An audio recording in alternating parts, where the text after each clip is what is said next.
एक ॿी अहम ख़बर खां खे आगाह कयूं पिया। पिथोरो मां ख़बर आहे मशहूर मल पहलवान हाजन शोरो बीमारी विघे लाडाणो करे वियो आहे।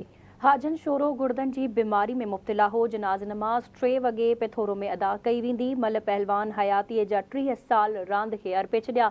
ब्रेकिंग न्यूज़ अवां सां शेयर करे रहिया आहियूं पिथोरो मां, जिथे मशहूर पहलवान हाजन शोरो बीमारी वॻे लाडाणो करे वियो आहे। हाजन शोरो गुर्दन जी बीमारी में मुब्तला हो। जनाज़ नमाज़ 3 वॻे पिथोरो में अदा कई वेंदी। मल पहलवान ज़िंदगीअ जा 30 साल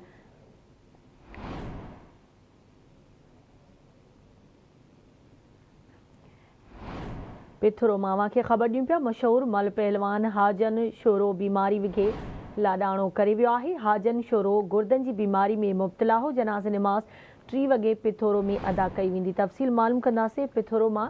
आवाज़ न्यूज़ रिपोर्टर ग़ुलाम कादिर आरिसर खां। जी ग़ुलाम कादिर, वधीक इन हवाले सां अपडेट कजो।